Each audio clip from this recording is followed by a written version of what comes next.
Good evening, everyone, and thanks very much for tuning into this webinar on Applied Linguistics and TESOL at Macquarie University. TESOL, as most of you probably know, stands for Teaching English to Speakers of Other Languages, and it's part of the broad area that we call Applied Linguistics. I think this is a really fascinating area for anyone who's got a passion for language. Often I talk to people who have long been passionate about language in one way or another.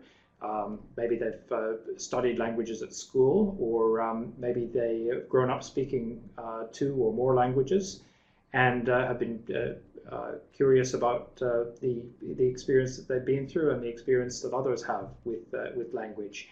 Whatever your interest in language, Applied Linguistics and TESOL can offer a pathway into a variety of exciting careers. So what I will do tonight is just explain briefly the programs that we have in this area and talk about some of the careers that people get into from these programs. Many people ask me what applied linguistics is. It's not something that people study at school. It's not something that is often well understood by people. Basically, applied linguistics is the application of language studies or language study to understand and offer solutions to real-life problems. So it's basically applying a study of language and understanding of language to solve problems in the real world. Now, you might wonder what these pictures are on this particular slide. You'll see at the bottom of one of the pictures, it says "Life for a Linguist." The person on the slide in the left is actually Dr. Heather Jackson, who is a linguist. But she's here working with a major infrastructure project in New South Wales, which involved the building of very long tunnels under the northwestern suburbs in Sydney. And Heather is an applied linguist, but she works half-time at Macquarie University as an academic teaching in applied linguistics, and the other half of the time she works in industry as a communications consultant. So she's applying her linguistics knowledge in a very, very practical way in facilitating communication between the various parties that are involved in these major infrastructure projects, most notably the residents who are affected by construction happening near their homes. So this is just one example of an innovative way in which people use knowledge in applied linguistics and expertise in applied linguistics to create their own kinds of career paths. Often when we think about what you can do with applied linguistics, it's a good idea to think back to what other skills or interests people have, because often people have had another career beforehand, they may have studied another degree beforehand, and they may be interested in combining an interest in language and expertise in language studies with something that they've done before. So our programs in Applied Linguistics and TESOL are postgraduate programs, and this means that anyone basically with a completed bachelor's degree and an interest in language and its use in human interactions can apply for one of these degree programs.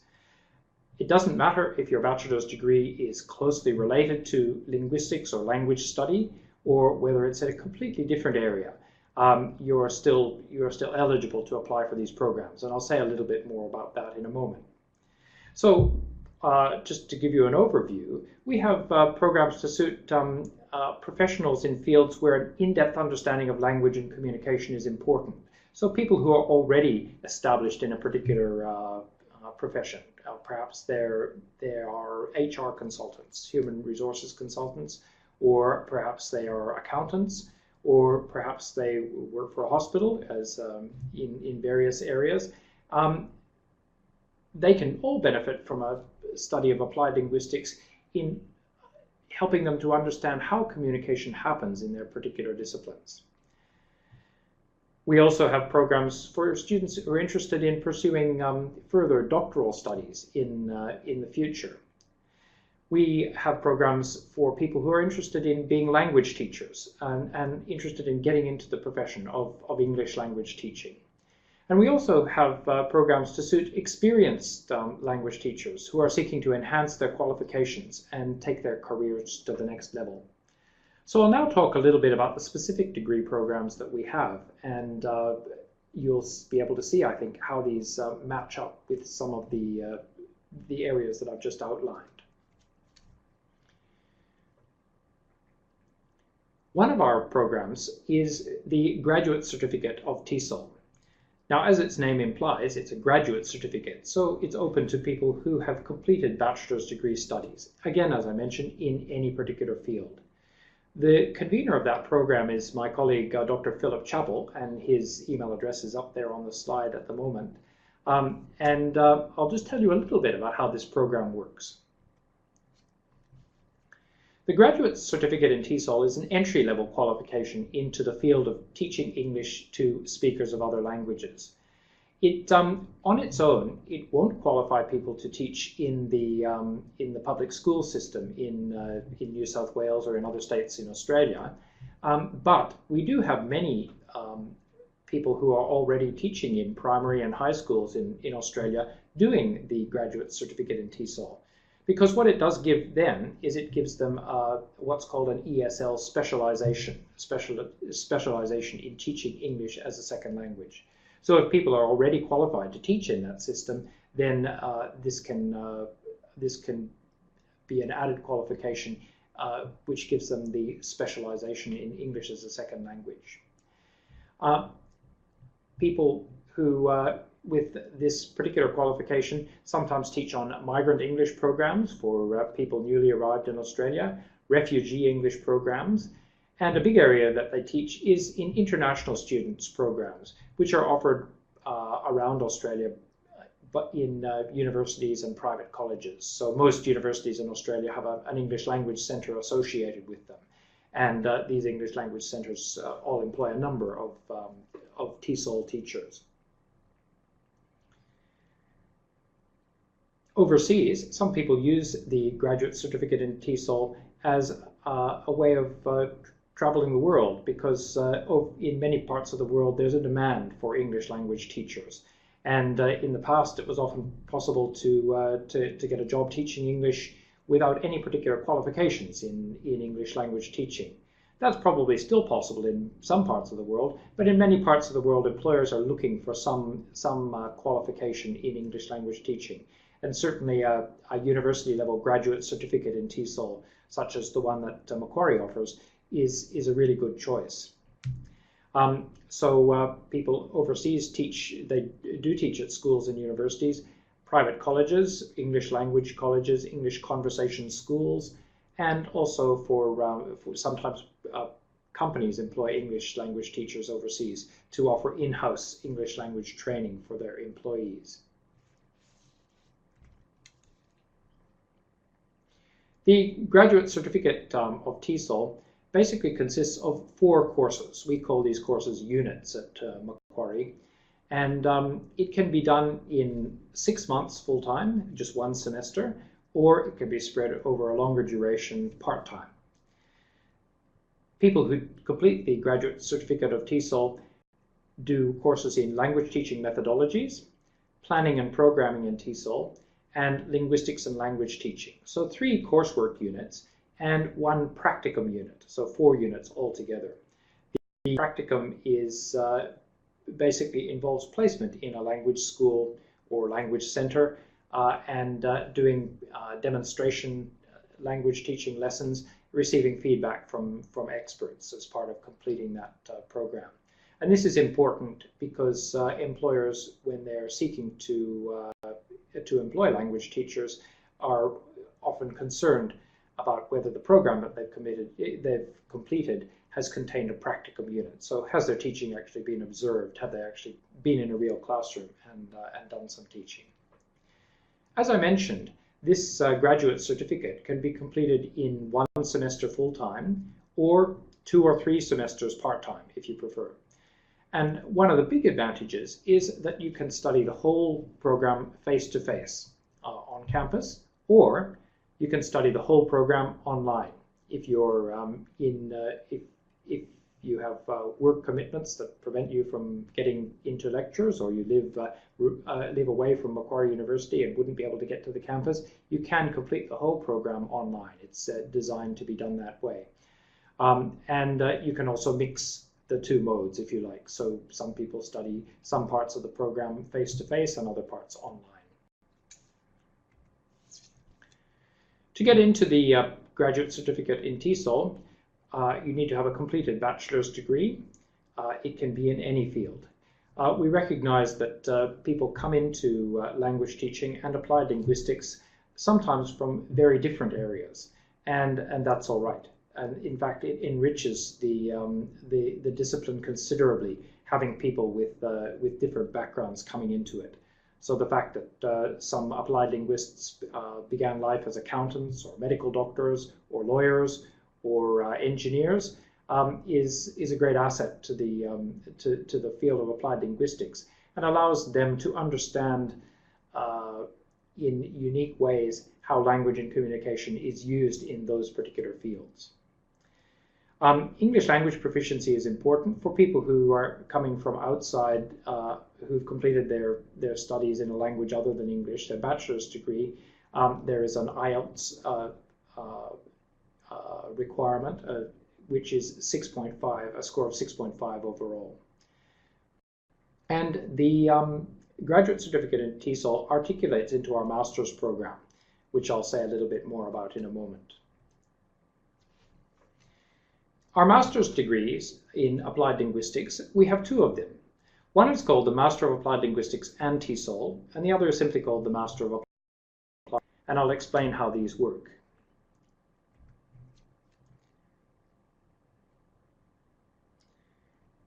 People can come into the Master of Applied Linguistics and TESOL similar to the way that they come into the graduate certificate of TESOL.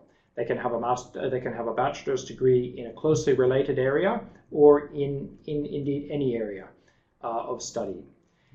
If people are coming into the Master of Applied Linguistics and TESOL with no relevant language teaching or language related experience and a degree in a different area, the Master of Applied Linguistics and TESOL degree would take 2 years full-time to complete. And this is because it includes, as a baseline, the units that are part of the graduate certificate in TESOL. So the units that I've just described to you are part of the Master of Applied Linguistics in TESOL, and they would usually be completed near the beginning, and there would be a two-year total time frame. For people who come in with what we call a cognate bachelor's degree, this is a bachelor's degree in a closely related area, or people who have already have language teaching experience, they would be able to do the program in 1.5 years full-time. It can be done part-time, of course, but this is a full-time equivalent length. So for people who come in with no previous experience in the field and a bachelor's degree in another field, it takes 4 semesters or 2 years full-time equivalent to do the course. For those who come in with a cognate bachelor's degree, a relevant bachelor's degree, or a language teaching experience, it would take them 3 semesters full-time equivalent to complete this degree. Now, sometimes we have people who complete the graduate certificate in TESOL. They go out and get some experience, and they decide that they'd like to take their professional qualifications to the next level. And what they are able to do is to articulate into the Master of Applied Linguistics program, because in this case they already have the language teaching qualification, the graduate certificate of TESOL, and so what they're doing is adding the master's degree, the Master of Applied Linguistics. And in doing the Master of Applied Linguistics program, they wouldn't be redoing the courses that they've already done as part of the graduate certificate in TESOL. There are also a couple of other pathways that may be of interest to some of you. One is taking a research route. So some of our students who complete the coursework master's degree, either the Master of Applied Linguistics or the Master of Applied Linguistics and TESOL, decide that they'd like to pursue a research pathway. They'd like to go on and do a PhD usually.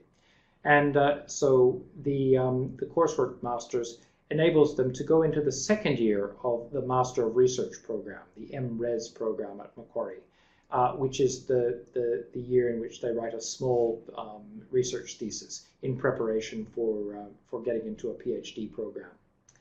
So that's one possibility that some candidates follow. Another possibility is to pursue a double degree with translation and interpreting studies. So some of our students in the Master of Applied Linguistics and TESOL program are studying that degree and the Master of Translation and Interpreting Studies at the same time. And by doing it as a double degree, they save a little bit of time on doing the 2 degrees separately. Finally, I should say there are people who are interested in applied linguistics, but not particularly looking at English language teaching. And for those people, the Master of Applied Linguistics is also a good option. It doesn't include the TESOL component, although some of the units that people do as part of the Master of Applied Linguistics will certainly be relevant to language teaching. But this is a good option for people who are interested in applying linguistics in different fields other than language teaching.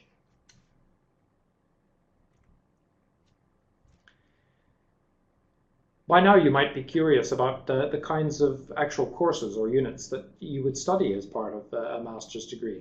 I've listed some of them on this slide.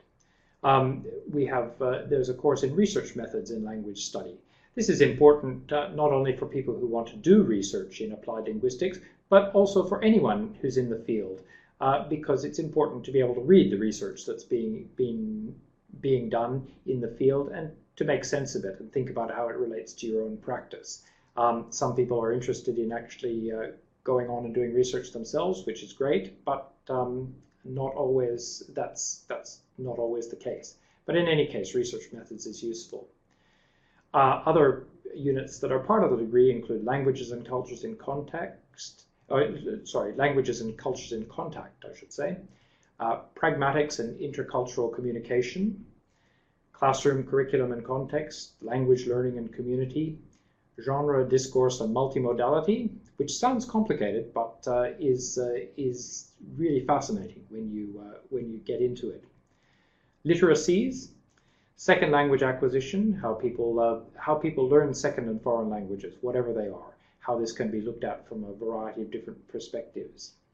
Exploring discourse in context and action. So this is looking at language as it's used in a variety of contexts, spoken language, written language, and learning the tools to analyze that in preparation, often for doing something quite practical, making recommendations about how things could be done differently, for instance.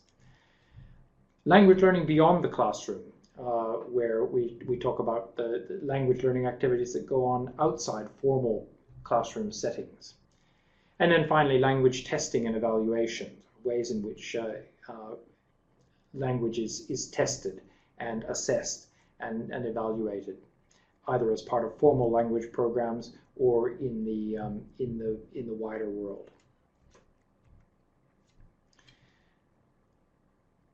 Many universities in Australia and indeed in many parts of the world offer degrees in applied linguistics and TESOL. You may be wondering why Macquarie would be a good choice. One of the attractions, I think, of our master's degrees and our graduate certificate of TESOL is that it's designed very flexibly. So people can complete the entire qualification part-time or full-time. They can do it on campus, they can do it online, or a combination of both. And indeed, we have people doing these master's degrees, and we've had them doing them for the last 15 years or more, from Japan, Korea, China, just to name a few places, Indonesia, many parts of Asia, but also we've had a few people completing them from the United States, from Canada, doing the whole degree without setting foot in Australia, let alone setting foot on the campus at Macquarie. And I know from talking to those people over the years that they find it a very rewarding experience doing the degree, even if they're doing it online.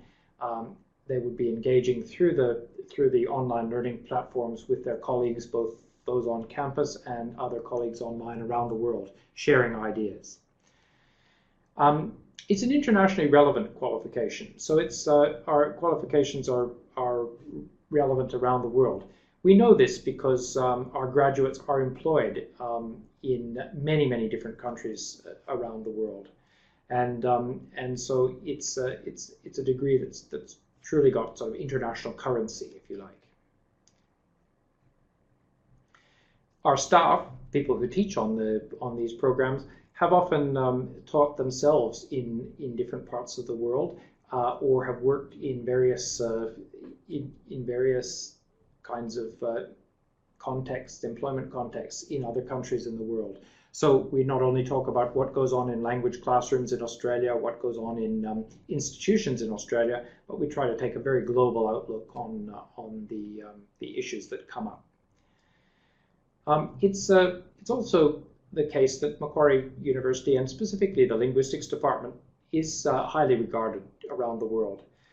In the QS University rankings, which some of you may be familiar with, in 2014, Macquarie was ranked as one of the top 50 universities internationally for linguistics.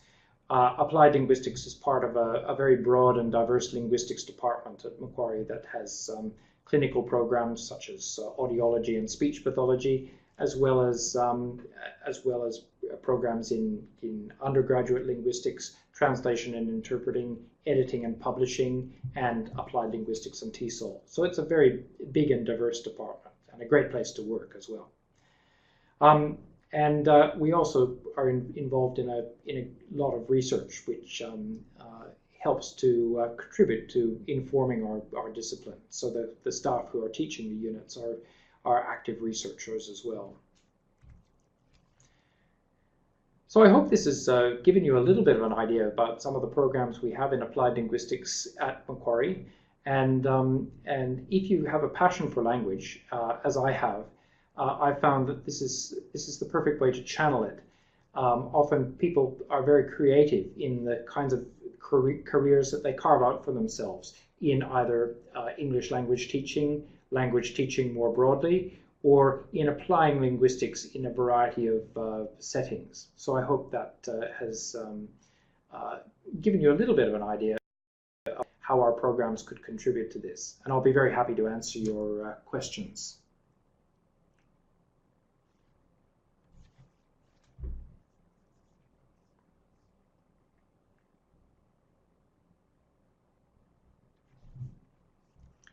First question I have here comes from Rika, and says, if I take a double degree in Master of Translation and Interpreting Studies with a Master of Applied Linguistics and TESOL, could I continue into a PhD?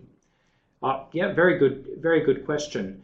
If you complete a double degree, any coursework degree, but including the double degree between Translation and Interpreting Studies and Applied Linguistics and TESOL, this double degree allows you to apply for entry into the second year of the Master of Research program. So the first year of the Master of Research program is a coursework master's program, but the second year is where people actually do some research and write it up as a thesis in preparation for applying to a PhD. So it doesn't get you directly into the PhD, but it allows you to apply for a place in the Master of Research program in the second year, so skipping the first year. It's not a guaranteed entry, because accepting people into a Master of Research program depends on there being an available supervisor for something that person would like to do research in. But it certainly is a pathway that people use into that degree.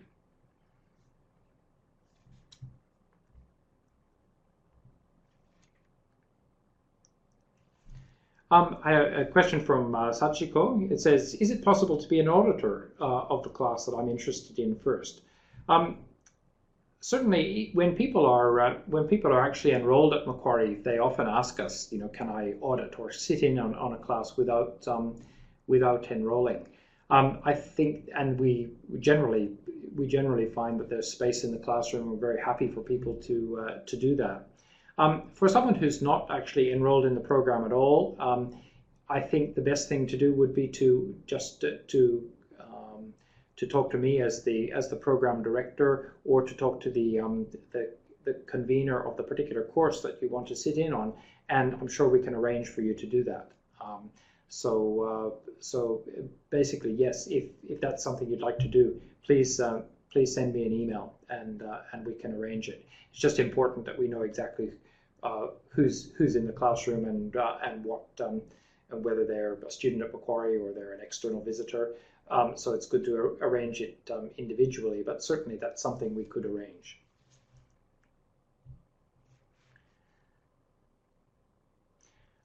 Question from Harvey is next. It says, I'm already a teacher. Can I get credit towards a grad certificate in TESOL? That's a very good question. Basically, with the graduate certificate, because it's basically a short qualification as it is, it just contains the 4 units, the 3 coursework units and the practicum unit. We don't tend to give credit for any parts of that that graduate certificate. Basically, there's no provision for taking out 1 unit and giving advanced standing for it. We do get a lot of teachers who come in and do that program, and if they're qualified to teach, say, in a public school, in a primary school or a secondary school in a state in Australia, this will give them their ESL specialization in New South Wales, and so we do get people there, but we don't give credit for previous studies towards that particular degree, the graduate certificate.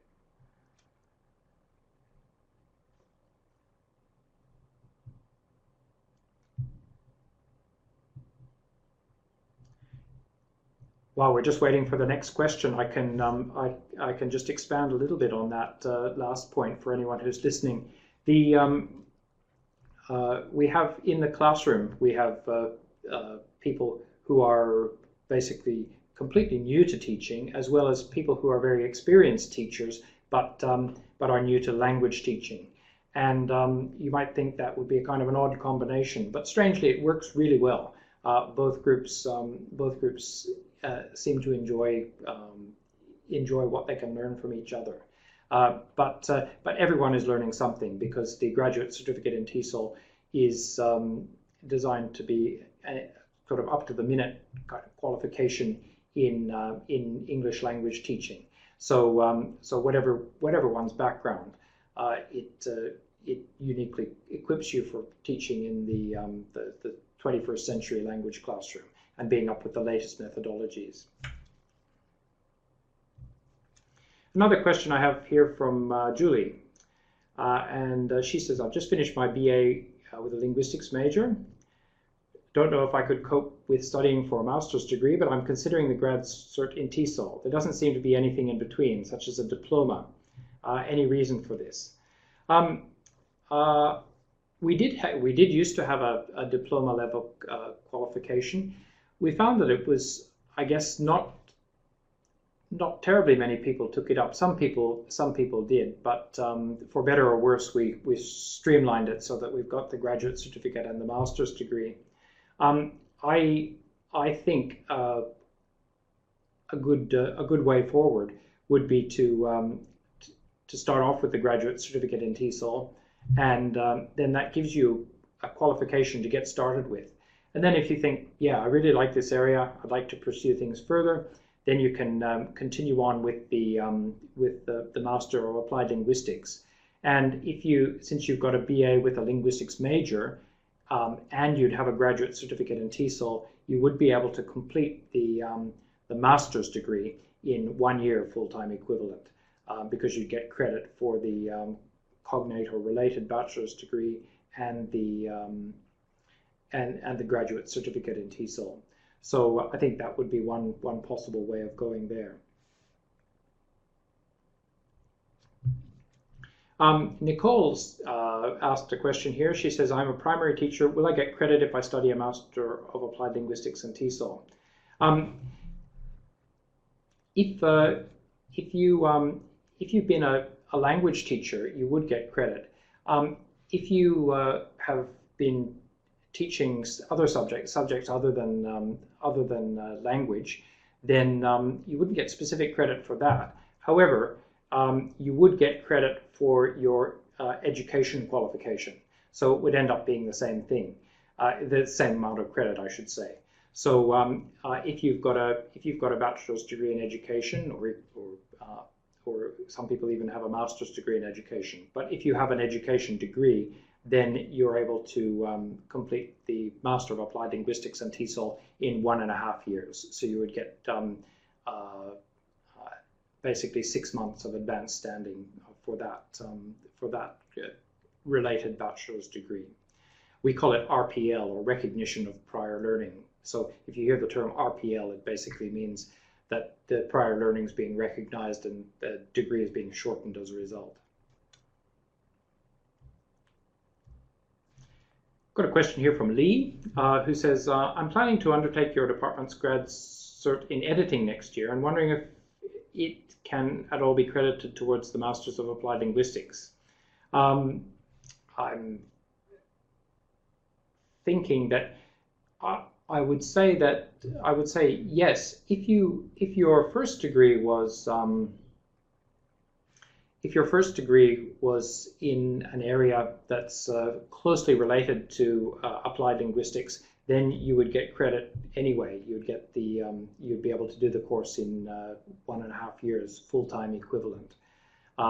But if your degree was in a different area and you came in with the graduate certificate in editing and publishing as an add-on there, I think this would be a kind of a judgment call, but I think the judgment that we would make in that case is that that's a very relevant qualification. So we would take that together with your bachelor's degree as previous studies in a related area, and give you advanced standing or credit for that previous study. Yes. Got a question now from Kate, who says, I'm considering the research pathway, but don't currently have experience in that field. Is there a strong research community in applied linguistics at Macquarie? Certainly there's a very strong research community in applied linguistics here at Macquarie, and this is something I guess Macquarie University generally is pushing very hard, but I think Macquarie University has tended in the I guess the history of applied linguistics in the department, which goes back to about 1987. There's always been a very strong research culture. So certainly there would be very likely to be researchers in the area that you're interested in. If you'd like to send me an email with your specific areas of interest, I can put you in touch with the right people, depending on what particular area of research you're interested in pursuing.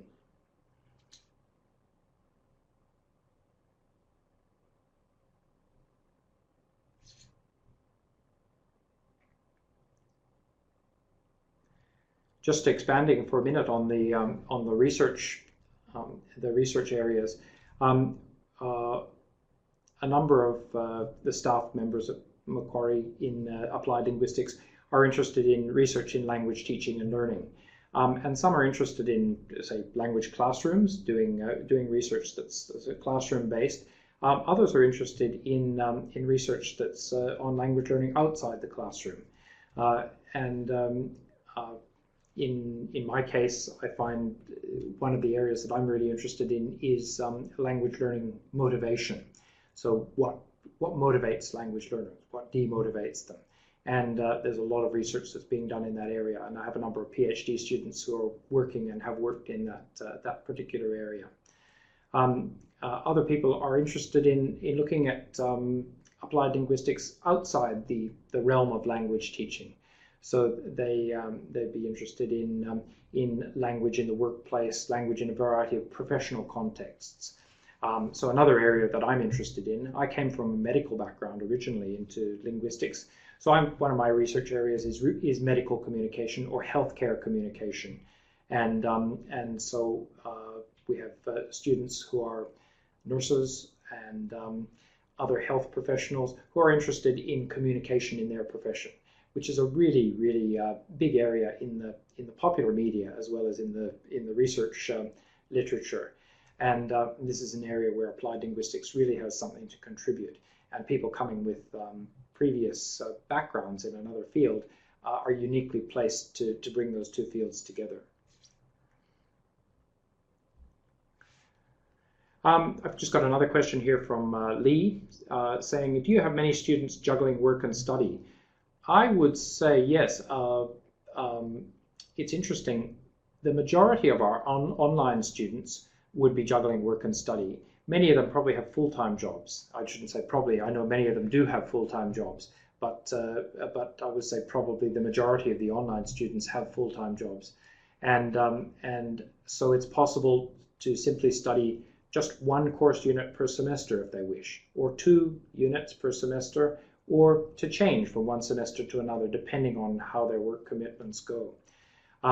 We also have a number of international students, and international students who study on campus they have to study full-time because of visa requirements, but they are allowed to work a certain number of hours per week, and many of them do work. So they are also juggling study and work commitments, and it is a juggle, of course. But we have a lot of people doing that. And if you're a domestic student and you have the luxury of being able to study part-time, then that's a good option.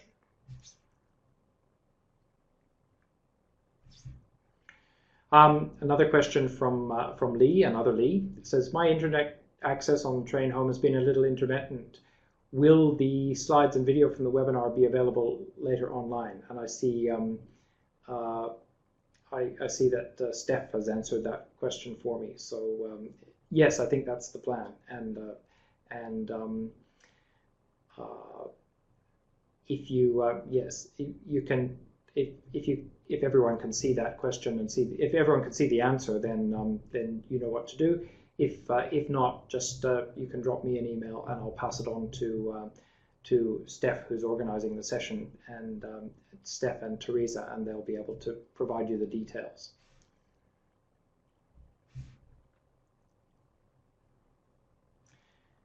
Another question I have here from Julie says, I was advised that as I hadn't had any teaching experience, if I took the grad cert TESOL, I should do it over 2 semesters rather than 1. However, I've worked in the medical field for decades and I'm used to dealing with people. I think I'm empathetic and understanding. Do you think I would cope in the course full-time? I think yes.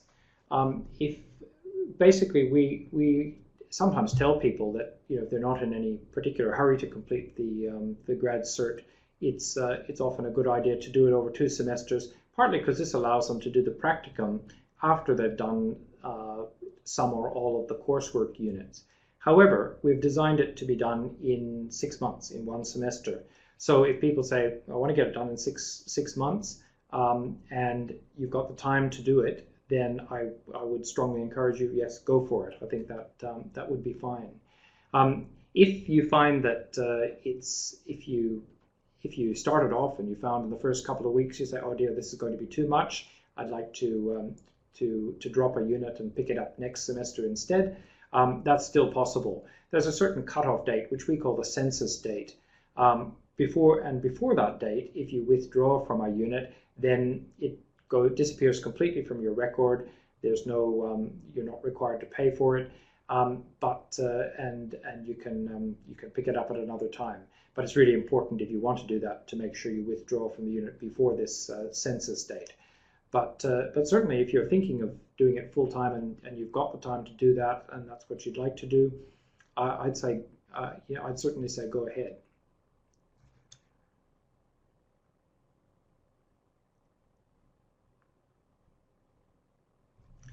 Got another question here from Joylene. Similar to a previous question, I've completed Master of Arts TESOL at a different university and have been working as an ESL teacher at a primary school for several years. Unfortunately, the New South Wales Department of Education doesn't recognise my Masters, hence why I'm interested in your grad cert TESOL program. So to clarify, could at least 1 unit be considered for RPL, or is that unlikely as it is only a grad certificate and quite a short course? I'm hoping to get my linguistics unit from my master's degree recognized. It's a really good question, Joylene. We don't have many people with TESOL master's degrees coming into our program, but I think so that's really quite a special case.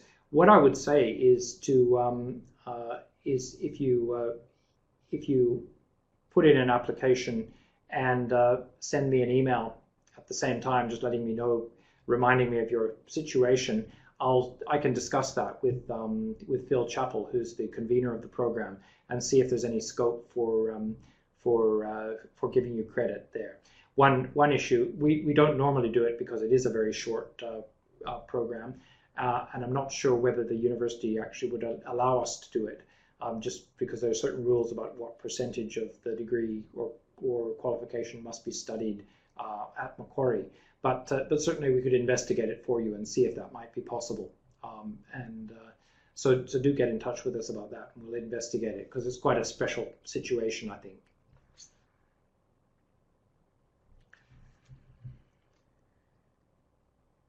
Question now from Sang-Hoon. And Sang-Hoon says, I have several books that I used in BA for English education. They're Teaching by Principles and How Languages Are Learned, and so on. These are the titles of the books. They are related to language learning. Are they useful for classes? Certainly, they would be useful. I know How Languages Are Learned, and I think that's a really, really good book. It's related particularly to the course that I teach, which is second language acquisition. It's not the set textbook that we use for the second language acquisition course, but I find if people have read that book, it's a very readable book. If they've read it before or they read it while they're doing the course, I think it would really help them. So certainly How Languages Are Learned is a very useful book. It's not our set textbook, but it's a really useful one to have. Teaching by Principles, I'm not sure whether any of our units taught by other people might use that one, but certainly I think it's good grounding.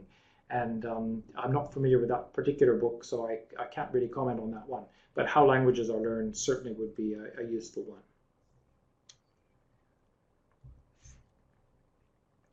Joylene asks, could the Practicum be completed at my current workplace? Often, yes.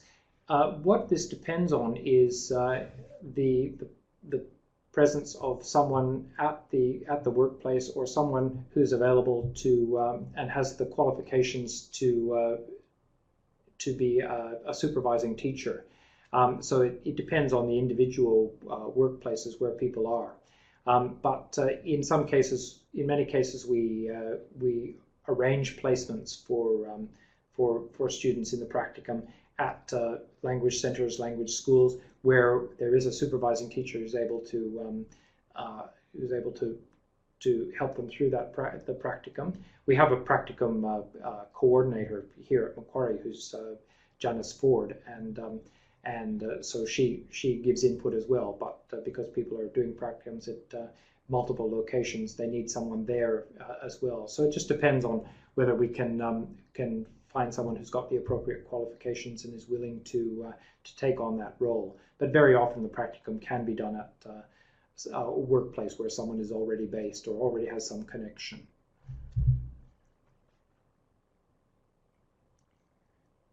I think that wraps up the questions that we have for tonight. So I'd really like to thank you all for tuning in. And if you don't mind taking a few minutes just to complete the survey that you'll see popping up on your screen now, that'd be really useful for us in knowing how to do these things in the future, and perhaps how we can improve and what sort of information people need and what sort of format is most useful for them. But I hope that any of you who are passionate about language in whatever way, if you're looking for a way of engaging that passion and channeling it somewhere, do consider our programs here at Macquarie. And please drop me an email if you've got any further questions. Thanks very much.